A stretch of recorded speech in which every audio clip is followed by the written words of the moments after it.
am a jazz singer-songwriter and I have a bit of music business experience, but I'm doing a music business course at the same time.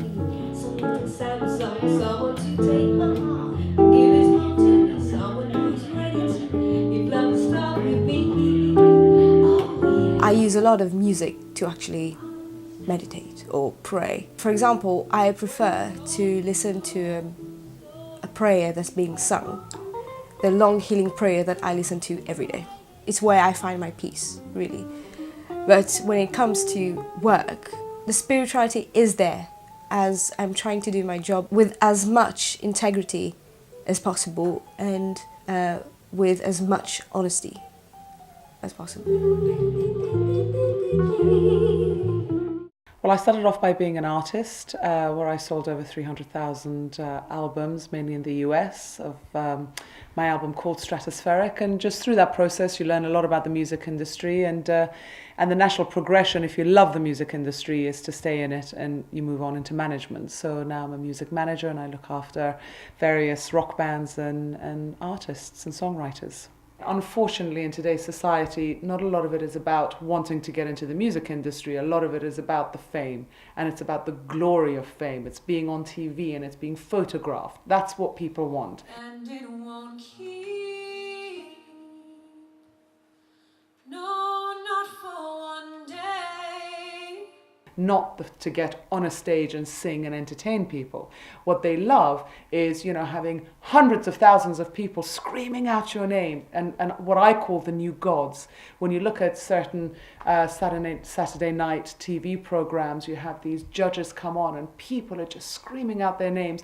They are the new prophets, and that's the problem with today's society. So if that's what you're after, you don't need to get into the music industry for that, because it doesn't last very long. You'll have it today and it's gone by tomorrow. You have to have absolute conviction and belief in what it is that you're doing, because ultimately what sells is your passion. And if you've got that passion, that's what's going to sell you, and not necessarily everything else that surrounds it. Can't count the years on one hand we've been together. I need the other one to hold you, make you feel better. But after all this time, I'm still into you. I should be over all the butterflies, but I'm into you. And baby, even on our worst nights, I'm into you. Let 'em wonder how we got this far. I don't even have to wonder at all. And after all this time, I'm still into you. Tara is a young, brilliant actress. She's done quite a lot of acting on TV. She's also now recently moved into music. She has a passion for writing music, which is what she's doing now. And she loves performing. And as an actress, the natural progression is acting, dancing, singing. You do all of that. And it's great because you have a certain different kind of persona. And she's just been signed to CAA in the US, which is wonderful. And she's still doing the acting, but she's also getting into music. She's writing her first album with some fabulous writers and performing. And baby, even on our worst nights, I'm into you. Let 'em wonder how we got this far. I don't even have to wonder at all. And after all this time,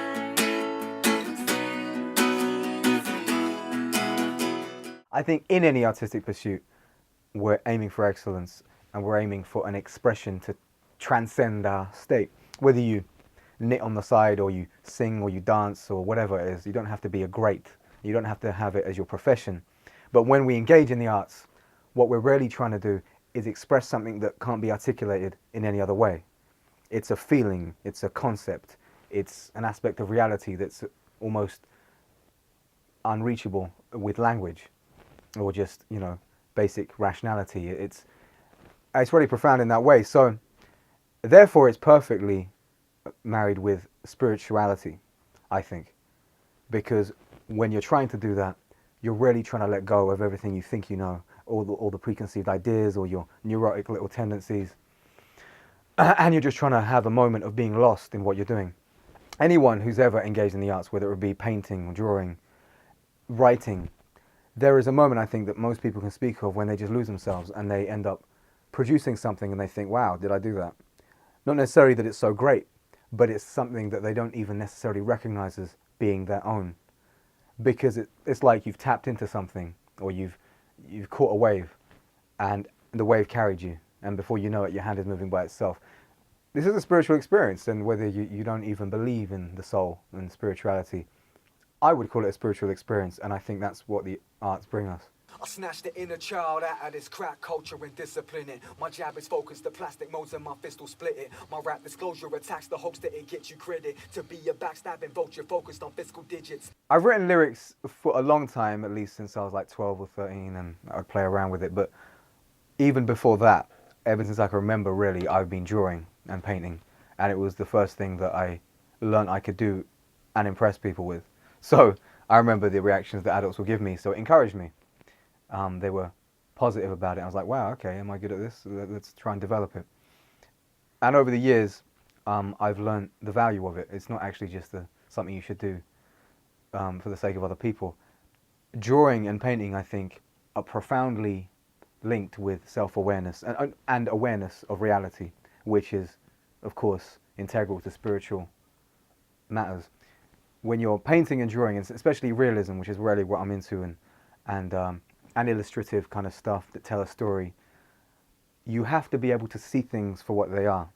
So many people who say, oh, I can't draw, what you realize they mean is that they have such a strong preconceived idea about what reality looks like. When they draw a face, they don't draw what they see, they draw what they think they should be seeing. And it's hard to explain, but an example would be the way people draw an eye, for example. They usually draw it like the shape of a lemon. And you think, well, that's what eyes look like, and people do that. You have to amend things based on how they are, and accept things for how they are, and really, really be honest with how things are, instead of just being attached to our own ideas and our own preconceived notions of how things should be. Because really, this is the enemy of truth, and spirituality should be about the pursuit of truth. I think music is a spiritual thing. It's aside from religion, it's aside from putting a label on anything, it's aside from being any one certain category. It's when you can open yourself up and you can come out with words, or you can come out with melodies, or you can compose something. It is sacred, and for me, the most sacred place is the stage, because that's your moment to really connect with people on a level that you can't do even if you just talk to them. And it's also in the writing process as well. I mean, I've been really blessed with the ability to write songs. So long, I'm gone to the wrongs, no right. I don't think that it's something that you should just take for granted. It is a gift. It's the same as being able to sing. It's the same as being able to do this or do that. You know, it's the talents that you're given are gifts, and so it is a spiritual process when you write a song. It's coming out with what you really believe or what you really perceive to be true, or it could be, for me, I use examples of other people's lives, because sometimes I might not have the most adventurous or exciting things going on in my life, so I think, well, what can I write about? And I look through the newspaper, I look through magazines, I talk to my friends and I find out what's going on, and then I use that as a sort of motivation. So I think there's definitely a grounding that comes with music, and that's the way I believe that it's spiritual. You really just have to kind of shut yourself out from anything that's going to influence you to write in a different way. So stimulants, you know, I think that shouldn't be involved. The writing process, if it's a gift that's been given to you, it will come naturally, and you don't need anything else to help you to write. It should just happen. In fact, there are certain artists that are very well known for shunning drugs and alcohol and trying to promote themselves by being kind of clean living. So it's the music industry it's so varied currently.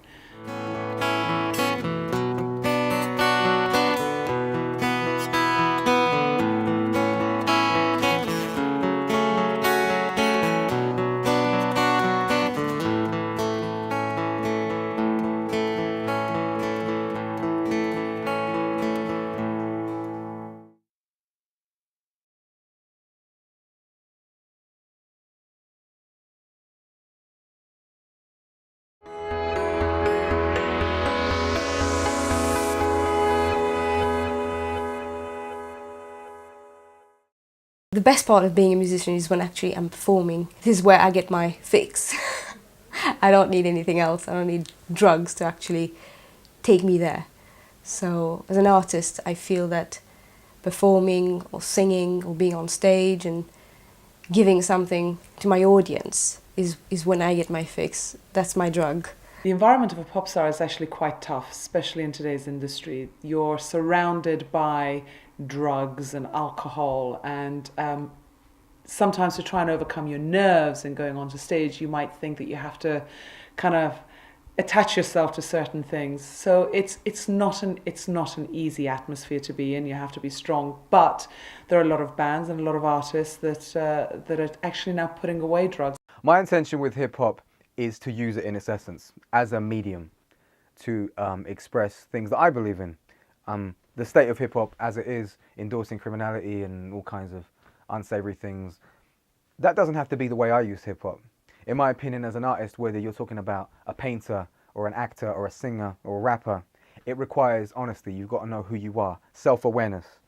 Yeah, spoken word is similar to conventional rap, without the necessity for a backing track, and therefore you don't have to have a regular rhythm. You can actually play around with all kinds of flows, and you don't even have to rhyme.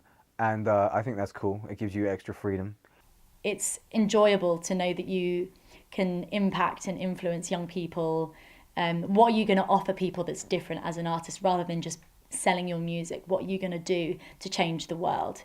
And you know, just step by step. And those pressures can easily be sort of taken off if you have a good support network around you and the right people talking to you and the right people not always saying yes, yes, yes. You want people that can say, you know what, I'm not so sure that's the right thing, but if you want to go with it, you know, you have the ability, you have the freedom to do that. But if you don't, then we're going to be here and we'll help you steer in another direction. You will occasionally get an artist, you know, that'll come, who's a very big artist, that'll come and they will sing about something, or they have a message to say, and people will listen to that because they're a very big artist, they've sold millions of albums, they're part of this great big band. So it's a lot easier that way. Whereas if you're starting out and you try and bring spirituality into it, it's not easy, it's very difficult. Well, the writings of the Baha'i Faith provide an interesting insight into music. It speaks of music being made lawful for us to listen to and enjoy. And it also, though, gives a recommendation of how music should be used, and it tells us that it's up to our own conscience to use it in order to elevate us. It says that music should be made a ladder for the soul. And I think that's an expression of trust, that it is up to us, it's up to our own judgment. It gives a warning and says that music should not therefore be used as wings for self and passion. So it's this recognition that music it's a powerful thing, and as all powerful things, it could be used for good or bad. So when they say music is a ladder to the soul, they were using soul music as a way of expressing things that they couldn't actually say in person. They couldn't actually talk about it. So I think that it's on par with any kind of music that you write. Sometimes you can't express yourself in a verbal way that you would in a conversation, so you express yourself through music. You know me by now, better than anyone now, and it's clear to see that we built this up from the ground. Even if it is completely instrumental and there are no words, it attaches itself to people, it makes people think, or it evokes emotion or memories, and so it's like a connect for me. It's just joining those two things, you know, whether they are real, like you can touch them, tangible, or whether they are, you know, spiritual. K to the I to the N to the G to the D to the O to the M. K to the I to the N to the G to the D to the O to the M. K to the I to the N to the G to the D to the O to the M. K to the I to the N to the G to the D to the O to the M. In terms of music being a ladder to the soul, it's really difficult to try and block out what you don't really want to hear and to try and be totally spiritual about it. The most important thing is that you have to have an incredibly amount of strong belief within yourself so that nothing touches you, so that everything bounces off you. And of course, music is a ladder to the soul, because if you listen out to the music that's outside at the moment, it's all about love, it's about hate, it's about peace, it's about wars. You know, there is so much emotion in music that it can lift you. So, you know, if you're feeling very sad and very down and you listen to music, you know, it might make you cry, but at least you're releasing that emotion. If you're happy and on a high and everything's going great, you'll listen to some dance music and that'll lift you up, and you know, you'll go somewhere else and it can encourage you. So you've got to be careful, obviously, in how you listen to music and how you try and sort of section off what the right music is. And also as an artist, you know, there are a lot of people out there, vulnerable people out there, that listen to your music. And us poor artists, sometimes we find ourselves in situations where we're so in touch with our emotions that we feel so sensitive about everything in life. You know, we're touched by everything. So obviously we're prone to depression, we're prone to, you know, to a lot of problems, psychosomatic problems. As an artist and as an individual, you know, you are holding an incredible gem in your talent and in the music that you're actually giving out there to the public, to the people. And, you know, it's in your hands what you put out. And so as an artist, you have a certain responsibility to society to try and make sure that, you know, the people are not going to abuse what you're putting out there. But by the same token, as a listener, you've got to be so strong in your own convictions that you know what is right and what is wrong. And when you listen to something that's just words, it doesn't mean anything, you put that to the side and enjoy the melody of the song as opposed to just the lyrics.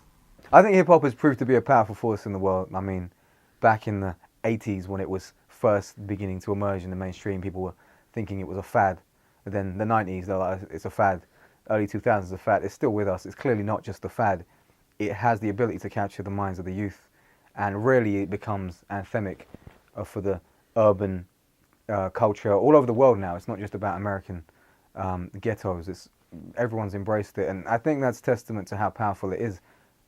Therefore, it would be careless to not embrace this and try and use it as a force for good, to let it run rampant and let the corporations use it. Those big majors are trying to make as much money as they can off pop artists, like an artist that you will hear for a month or two and it will completely disappear. These are the artists that fuel real music, for example. The major labels require, they need that kind of artist to make as much money as possible so they can have enough money to put towards a bigger artist, a legend. As with traditional arts like drawing and painting that require you to be able to see things for how they are, I think music is also similar, and hip-hop certainly. You have to have an awareness of how you sound, how you come across. Mic presence as a rapper is very important. Like, are you speaking how you speak? Are you sounding like how you actually sound? Are you representing yourself? Because if you're not, it really becomes evident on a hip-hop track. More than on most places, people can often play around with an accent when they're singing a song.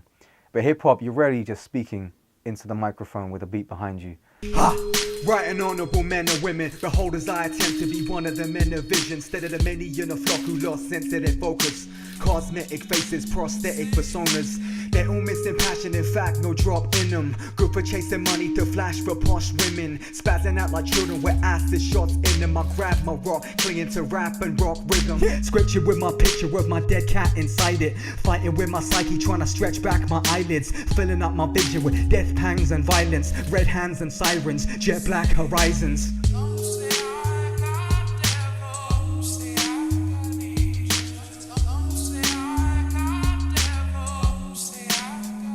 And if you're not representing everything authentically, I think it becomes pronounced, and suddenly it's not something you want to listen to anymore. It really requires honesty and self-awareness to do it well. I appreciate that about hip-hop.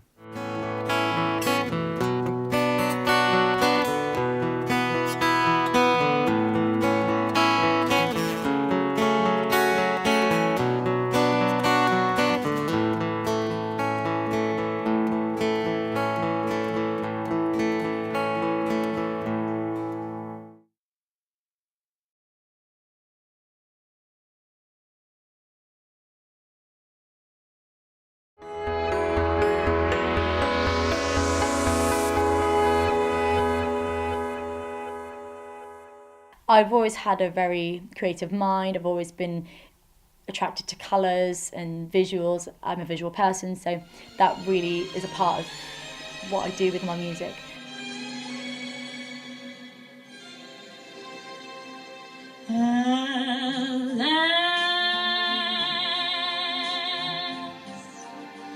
My love has come along. My lonely days are over,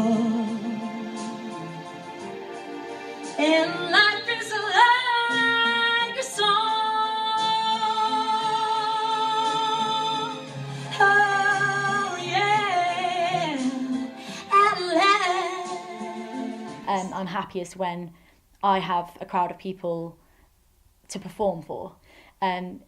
Entertainment is the industry that I'm in, and I've always been a performer. I've always been a people pleaser. I know that you can't please everybody.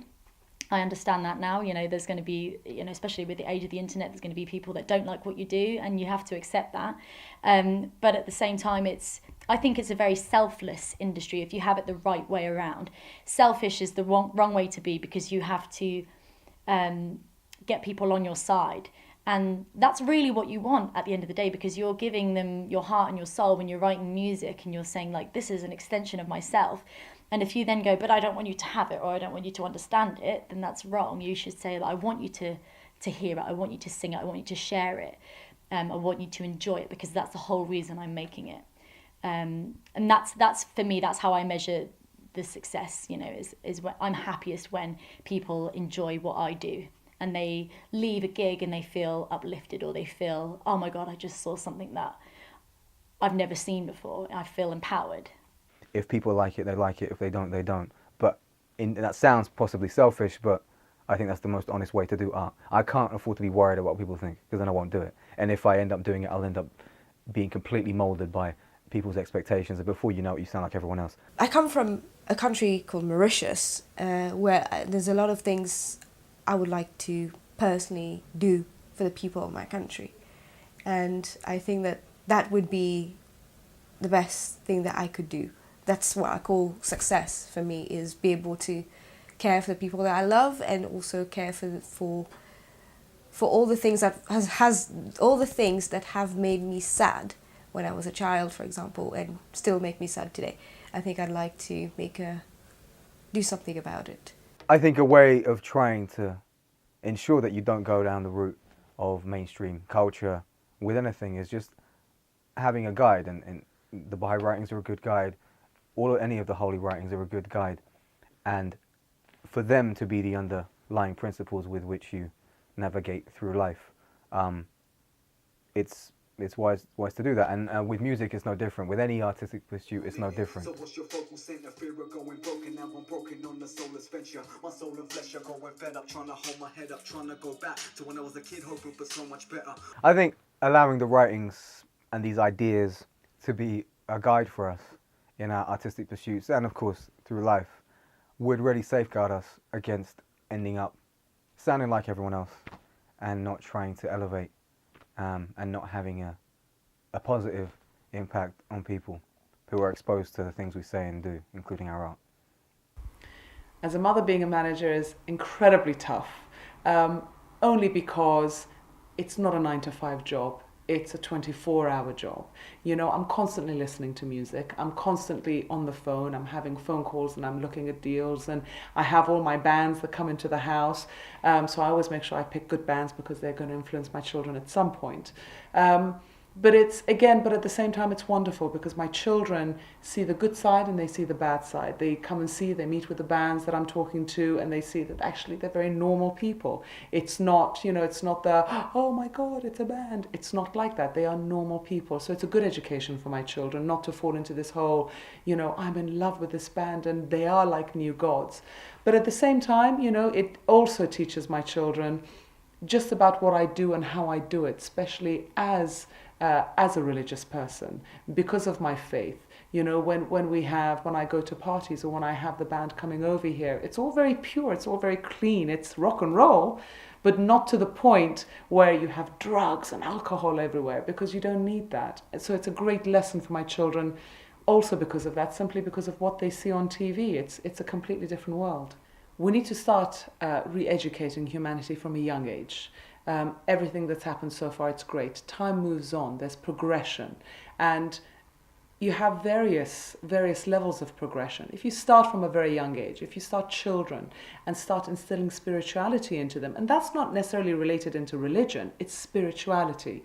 It's giving them virtues, it's making them be good people. You start from a very young age because they're so innocent, they're so pure, they're untouched by the world outside. Now, if we start that and we start them on this wonderful ladder of progression again, you start from a very young age, you move on to the formative years where they really start taking in what the world is around them. And if they have that perfect basis of spirituality and education from a young age, they can build on that. And when they progress into the world, well then hopefully we're hoping that we are going to have a much better world and we are going to progress with it just as much as technology progresses. What was in existence 50 years ago has moved on so much now, and it's exactly the same thing with spirituality and with religion. There has to be a natural progression, and as human beings, as mothers, as businesswomen or business people, it's our responsibility to start educating society, and the only way we can do that is by starting them from a very young age.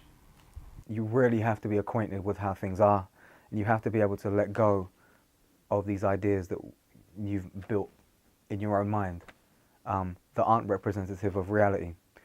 So with hip-hop, you really have to ensure, and it's difficult, that you're not just putting on a sound and you're not just speaking about things to try and conform, to try and be down, to try and be accepted or validated by the culture and other members of the culture. To just be raw and honest and say, well, this is what I am, this is like, you either accept it or you don't. That takes real strength of character, I think, and really spiritual attributes are all about character, and having a strong character, of course, is highly endorsed in the writings. Definitely you need to know where you stand, you need a balance. You need to know what sort of person you are and what sort of image you want to project of yourself as well, because it will be detrimental if you made one small mistake. The repercussions are very serious. So I've always maintained a very clean book to make sure that nobody looks down on me or have a reason not to work with me.